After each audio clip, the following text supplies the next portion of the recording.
What's going on, guys? Welcome back to the channel. And for this one, man, I just wanted to shake things up a little bit, and I wanted to give you guys some gameplay using a character that is not related to Avengers Infinity War. For this one, I wanted to give you guys some gameplay using one of the most used characters in the game, and that is She-Hulk.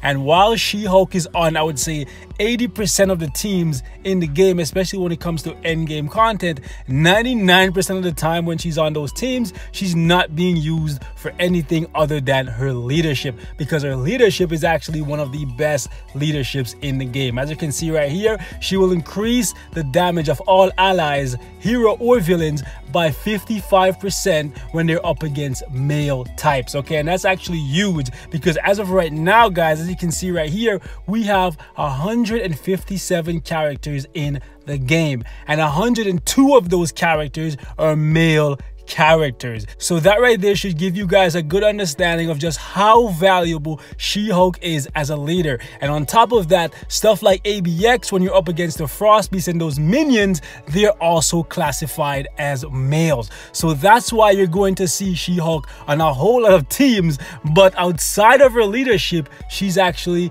not very good. I personally would love it if at some point she becomes as good as someone like Titania, because they're both muscular females and they both have really good leaderships. However, unlike Titania, who I'll find right here, who's actually a really good character even at tier 1, She-Hulk is not very good. Titania has a long iframe on her 5th. She has respectable damage. On top of that, she actually has, as you can see right here, damage immunity and damage accumulation. And when you get her to tier 2, she actually has healing. She-Hulk, on the other hand, has absolutely nothing. Okay, she doesn't have any healing, no damage block. She only has one iframe and one crowd control skill in her entire kit. At tier 2, she has super armor and some all defense and damage reduction, but even so, that is not enough to make her a really good standalone character. So while a lot of people will tell you that you should most definitely build She-Hulk because of her leadership value, outside of that, she's not very good. However, today, just for shits and giggles, I was playing around with her, and I was actually finally, after all this time of having her, I was finally able to pull off a solo with her. And I wanted to share that with you guys. It's nothing impressive. It was a struggle to do it, but I still wanted to share that with you guys, for any of you guys who appreciate these kind of videos when I use basically trash characters to do something in this game.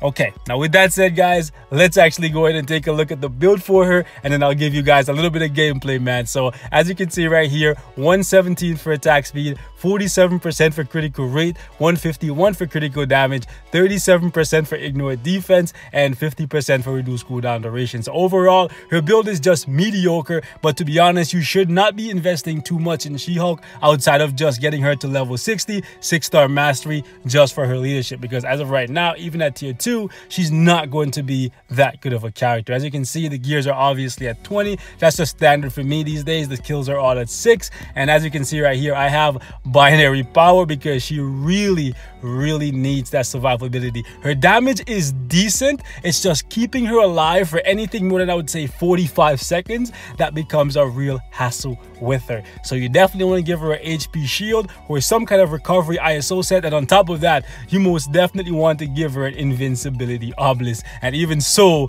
you're still going to have some issues keeping her alive, especially if you want to bring her into world boss mode and actually use her as a standalone character. As you can see right here, the uniform is at normal, and I would not tell you guys that you should upgrade it. However, you should still definitely get the uniform, because similar to Star-Lord, this uniform actually increases her leadership. I believe the standard leadership is actually 48%. I'll take it off of her just for a sec to show you guys here, because I've been having it on for so long that I kind of forget. Let me actually just double check right here, but I'm pretty sure it's standard 48%, and this actually brings it up to 55, which is actually really good. So She-Hulk as a standalone character, not very good, but as a leader, she's actually invaluable, honestly, guys. But with that said, let's actually go ahead and jump into Shadowland, and I'll show you guys this solo right here. All right, guys, so the goal here will be to try and maximize the CC on the 5th. So we're gonna have to try to do that every single time, guys. Basically, every time I hit the 5, I need to try and stun 2 people. And now I have my HP shield up. Oh, this is bad. I gotta push. Oh, I wanted to push him right back on top of him. Come on. No, this is bad. I gotta go get him. Okay, let's go. Whew. I'm taking a beating, guys. Okay, hold up. I got it. Come on. Let's finish this guy off first. Stop hitting me, Winter Soldier. Oh, that man is annoying. I gotta keep him locked down. I don't want him to get into his forward skill because that's gonna take a ton of it. Woo! Spidey, bro. Can you chill? If he CCs me right here, I'm done for. I gotta stay on Spider-Man. And I'm not sure if you guys missed it, but I was so caught up trying to lock down Ant-Man that when Spider-Man came out, he actually hit me with a couple of his web skills, and I saw for a split second there it said immunity to web effect or web immunity or something to that extent. Rewind the video. Woo, this is so close. Hold on, I gotta focus. Come on, we got, woo, woo, woo. We got it, baby. We got it. Finally managed to get something out of She-Hulk, man. To those of you guys who've ever been able to do anything in this game besides use She-Hulk as a leadership, let me know, guys. Please let me know what you've been able to do with her and how you have her set up. But that's it for this one. Thanks for watching. Peace out.